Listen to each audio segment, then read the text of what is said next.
بسم اللہ الرحمن الرحیم۔ السلام علیکم۔ روزانہ واقعات سننے کے لیے اس چینل کو سبسکرائب کریں۔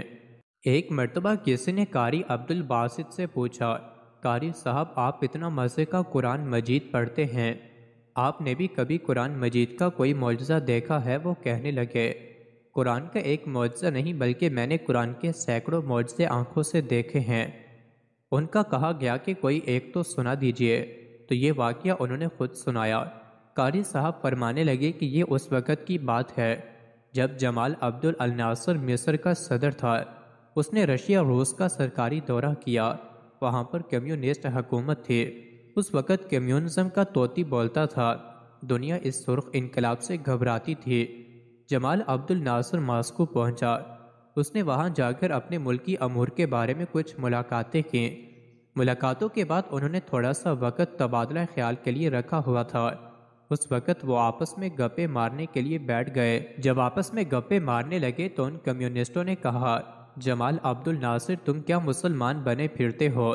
تم ہمارے سرخ کتاب کو سنبھالو جو کمیونزم کا بنیادی ماخذ تھا، تم بھی کمیونسٹ بن جاؤ، ہم تمہارے ملک میں ٹیکنالوجی کو روشناس کرا دیں گے، تمہارے ملک میں سائنسی ترقی بہت زیادہ ہو جائے گی اور تم دنیا کے ترقی یافتہ ملکوں میں شمار ہو جاؤ گے، اسلام کو چھوڑو اور کمیونزم اپنا لو۔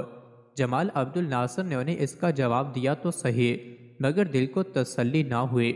اتنے میں وقت ختم ہو گیا اور واپس آ گیا، مگر دل میں کسک باقی رہ گئی کہ نہیں، مجھے اسلام کی حقانیت کو اور بھی زیادہ واضح کرنا چاہیے تھا۔ جتنا مجھ پر حق بنتا تھا میں اتنا نہیں کر سکا۔ 2 سال کے بعد جمال عبد الناصر کو ایک مرتبہ پھر رشیا جانے کا موقع ملا۔ قاری صاحب فرماتے ہیں کہ مجھے صدر کی طرف سے لیٹر ملا کہ آپ کو تیاری کرنی ہے اور میرے ساتھ ماسکو جانا ہے۔ کہنے لگے کہ میں بڑا حیران ہوا کہ قاری عبد الباسط کی تو ضرورت پڑی سعودی عرب میں، عرب امارات میں، پاکستان میں جہاں مسلمان بستے ہیں، ماسکو اور رشیا جہاں خدا بیزار لوگ موجود ہیں، دین بیزار لوگ موجود ہیں، وہاں قاری عبد الباسط کی کیا ضرورت پڑ گئی؟ خیر تیاری کی اور میں صدر صاحب کے ہمراہ وہاں پہنچا۔ وہاں انہوں نے اپنی میٹنگ مکمل کی۔ اس کے بعد تھوڑا سا وقت تبادلہ خیالات کے لیے رکھا ہوا تھا۔ فرمانے لگے کہ اس مرتبہ جمال عبد الناصر نے ہمت سے کام لیا اور ان سے کہا کہ یہ میرے ساتھی ہیں جو آپ کے سامنے کچھ پڑھیں گے، آپ سنیے گا۔ وہ سمجھ نہ پائے کہ یہ کیا پڑھے گا۔ وہ پوچھنے لگے کہ یہ کیا پڑھے گا؟ وہ کہنے لگے کہ یہ قرآن پڑھے گا۔ انہوں نے کہا اچھا پڑھیں۔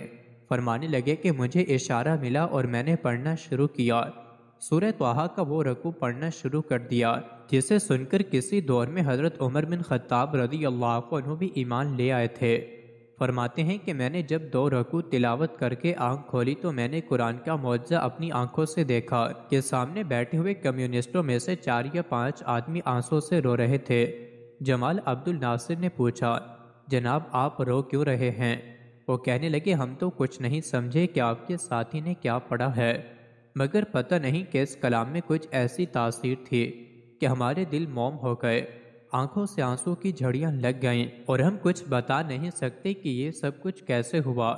سبحان اللہ، جو قرآن کو مانتے نہیں، قرآن کو جانتے نہیں، اگر وہ بھی قرآن سنتے ہیں تو اللہ تعالیٰ ان کے دلوں میں بھی تاثیر پیدا کر دیا کرتے ہیں۔ مزید ایسی ہی ویڈیوز کے لیے چینل کو ضرور سبسکرائب کریں۔